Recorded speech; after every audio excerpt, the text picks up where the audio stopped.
Olá, sejam bem-vindos ao meu canal, eu me chamo Diego Moraes e o vídeo de hoje vai abordar o 10º capítulo do livro Os Saberes Antigos de Giovanni Reale. Bem, antes de tudo gostaria de pedir sua curtida, seu comentário e seu compartilhamento para que a gente possa engajar o canal e trazer mais conteúdo relevante para mais pessoas. Vamos ao que interessa, né? O 10º capítulo, ele é o último capítulo do livro, mas além dele ainda vai ter o epílogo, que vai ser posterior ao último capítulo. Então, provavelmente a gente vai trazer mais um vídeo sobre o livro Saberes Antigos. Bem, o tema do 10º capítulo chama-se Materialismo e Esquecimento do Ser.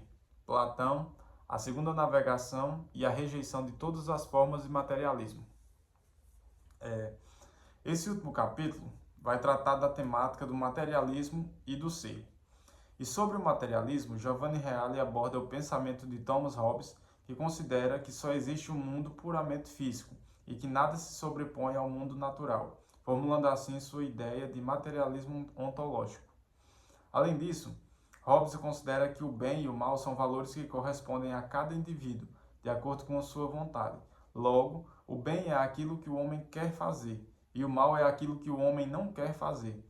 Porém, existem casos de exceção sobre esses aspectos, e assim, na concepção de Hobbes, bem e mal não são valores objetivos, mas sim valores relativos. Ademais, Hobbes considera a filosofia clássica como atrasada e ilusória, e que a sua filosofia é uma das primeiras a tratar verdadeiramente da condição humana e civil do homem.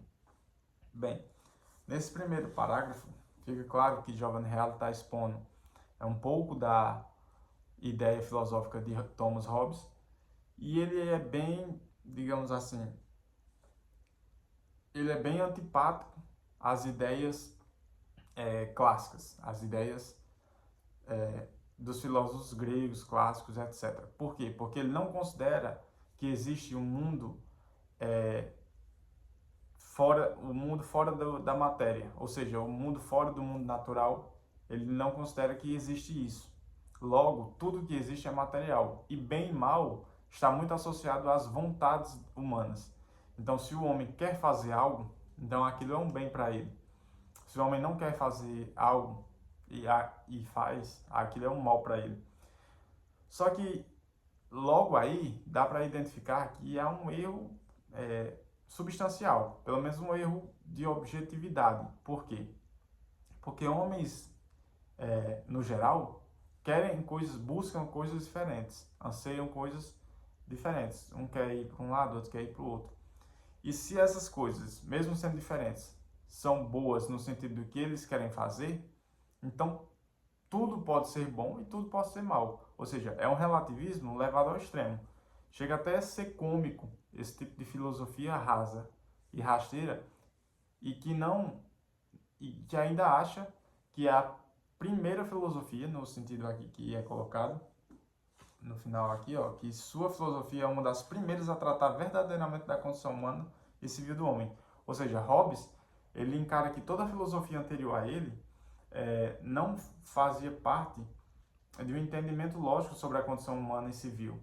Então, ele é o primeiro a estar tocando esse assunto de forma real, ou seja, ele está realmente investigando isso de forma profunda e ele é o primeiro a fazer isso. Então ele se coloca como o filósofo anterior a todas as coisas que a gente pode investigar agora, porque tudo que era investigado antes estava fora da realidade no sentido de sua filosofia, certo? Em paralelo com o pensamento de Hobbes, se apresenta o materialismo histórico dialético de Karl Marx, que entende que toda a motivação humana está baseada exclusivamente no seu interesse de produção. Assim, o homem só começou a distinguir-se dos animais na medida em que buscou os meios de subsistência através da produção. Ou seja, a história da vida e da razão humana está fundamentada nesse materialismo economicista. Bem, aqui a gente já pula para a teoria histórico-materialista e dialética de Karl Marx. E essa teoria ela está apoiada inteiramente na disputa dos meios econômicos, dos meios de poder baseado na economia, ao longo de toda a história. Então, Marx acredita que a história é movida sobre essa disputa de poder econômico. E essa dialética é que vai girando o mundo e tudo gira em torno da economia. Que, de certo ver, é ainda uma teoria muito mais fraca do que a de Hobbes, porque ela ainda, além de ser totalmente materialista, ela ainda se apoia numa categoria da vida humana que é a economia, certo? Contrapondo essas visões materialistas, Giovanni Reale apresenta as ideias platônicas, mais especificamente da obra Phaedon, que para ele é a Magna Carta da metafísica. Em suma, Platão fala sobre a segunda navegação como uma analogia da descoberta de um novo mundo. Mas antes é preciso entender que Platão considera a primeira navegação como aquela que utiliza as velas e que o vento conduz o barco em sua navegação. Ou seja, as velas seriam atribuídas aos sentidos e sensações que os filósofos naturalistas têm para explicar alguns princípios. E o vento seria o objeto natural, ou seja, a fonte de explicação da causa do mundo como a água, o ar, o fogo e etc. A segunda navegação é através do manejamento dos remos, ou seja, bem mais difícil e exigente, onde os remos significam os postulados da razão e do raciocínio. Bem, aqui Giovanni vai trazer a ideia platônica que está no livro Phaedon e que ele considera a carta magna da metafísica. E o que é que Platão está querendo demonstrar aqui? Ele está mostrando que, como no entendimento humano da filosofia, existem duas navegações. A primeira navegação foi feita pelos filósofos naturalistas. E ele coloca aqui, que utiliza as velas e o vento produz o barco em sua navegação. Ou seja, as velas elas seriam atribuídas às sensações e os sentidos. Então, as velas do barco são todas as sensações e os sentidos que o homem tem como captar o objeto. E o objeto e o vento seria o objeto natural, ou seja, a fonte de explicação da causa do mundo como a água, o ar, o fogo. Então, o vento, que faz com que o barco seja movido através das velas, empurre o barco nessa navegação, esse é o objeto natural. Então, os filósofos naturalistas, eles acreditavam que existia um princípio ordenador de todas as coisas. Então, um acreditava que era a água, o outro acreditava que era o ar, o outro acreditava que era o fogo. E nesse sentido, eles estavam na primeira navegação, como aqui aborda Platão. Porém, na segunda navegação, é através do manejamento dos remos, certo? Ou seja, é mais difícil e exigente, onde os remos significam os postulados da razão e do raciocínio. Então, Platão aqui, ele está colocando que os sentidos, eles são a primeira navegação. Ótimo.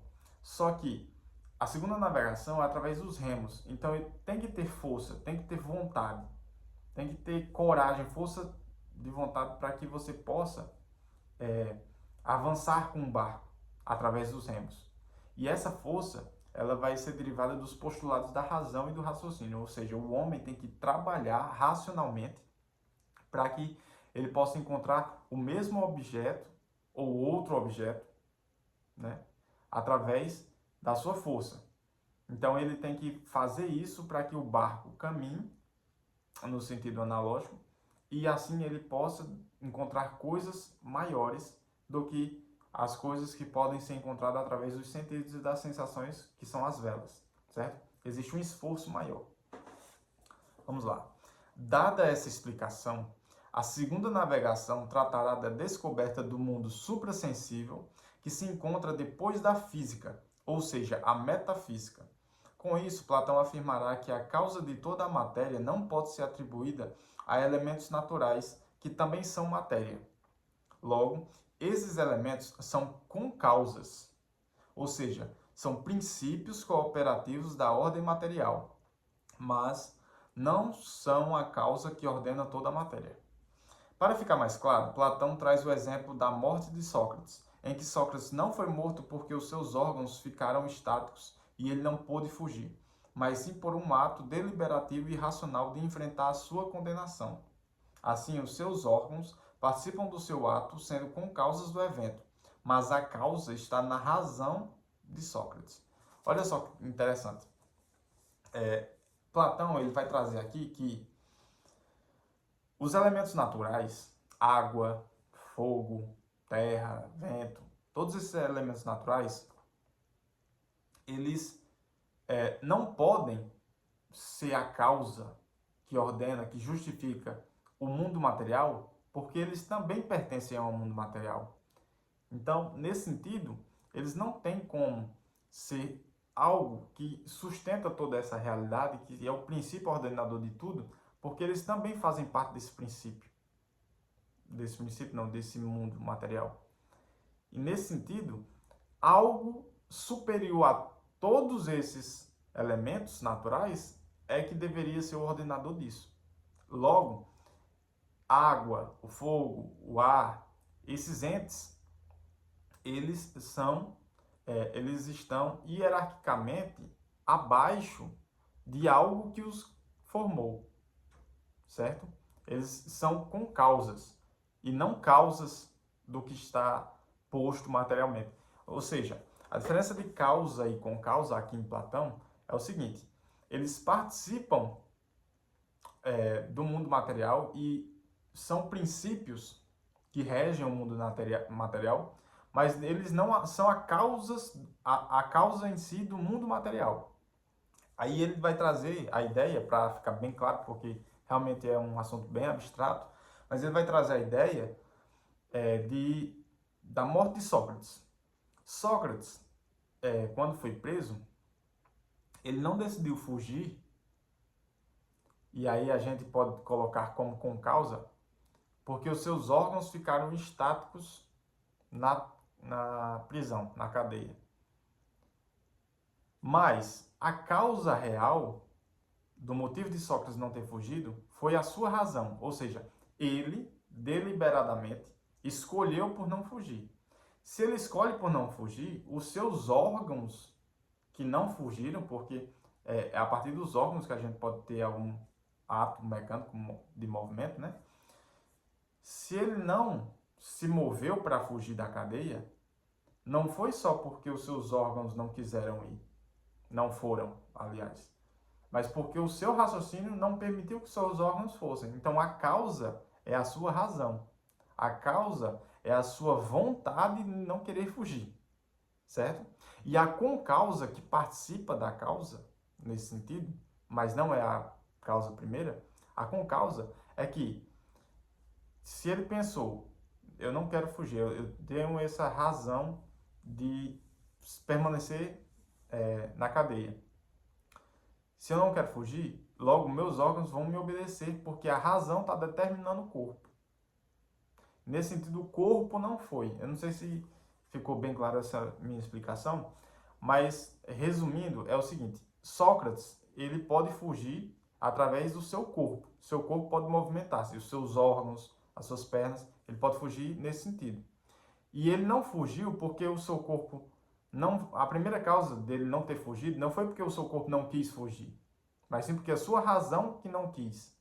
Logo, ela é a causa. O seu corpo, ele participa porque ele obedece à razão primeira, certo? A razão de não querer fugir. Basicamente é isso.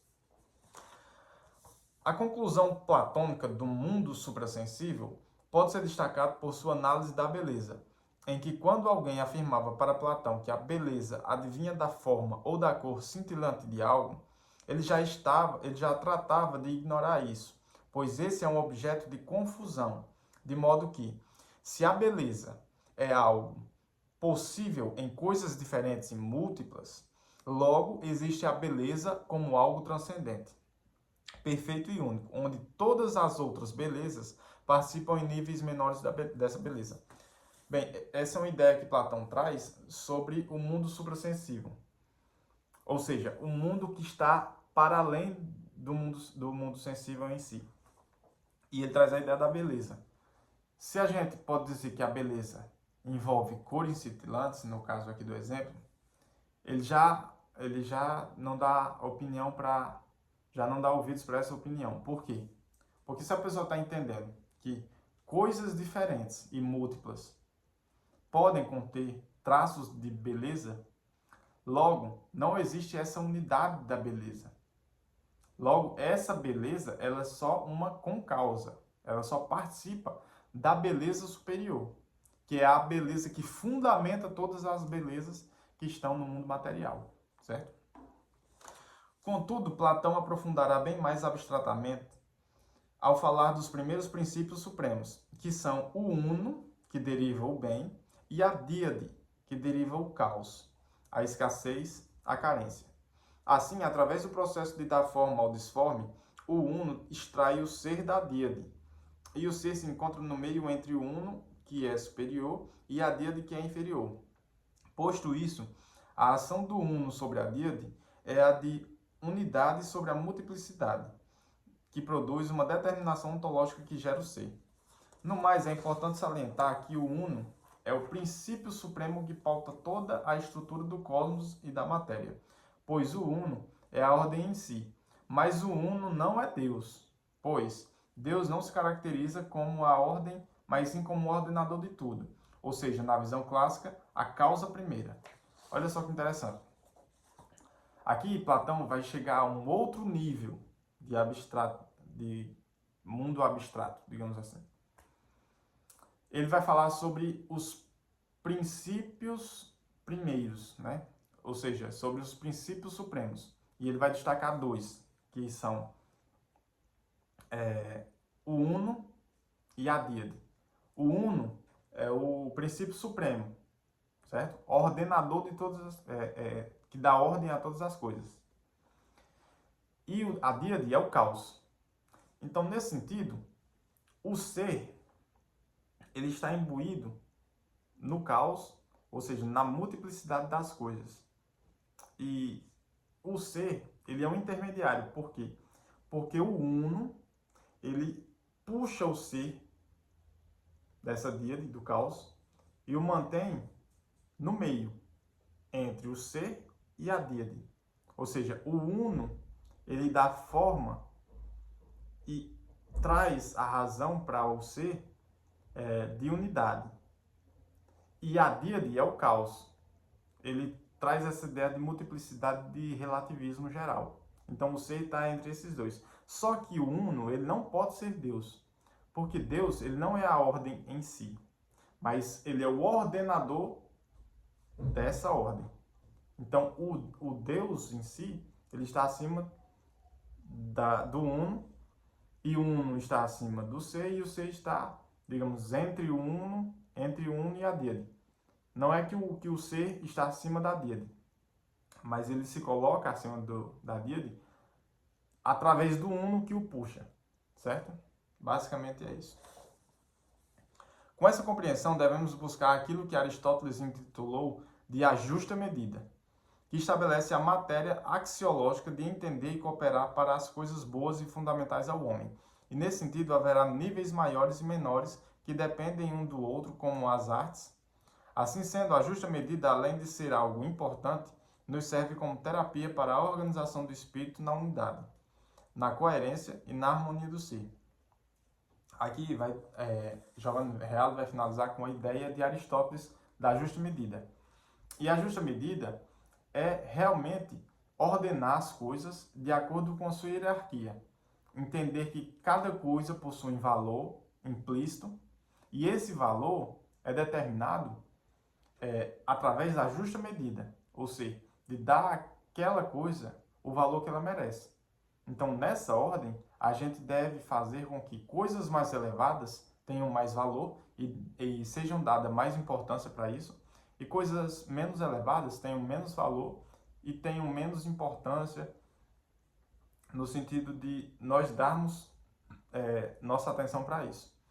Então, aqui dá para a gente ter um panorama geral de que o mundo em si que vivemos é um mundo material. Mas através do nosso intelecto, nossa razão, nós conseguimos compreender que existe algo supremo, que existe algo além da nossa,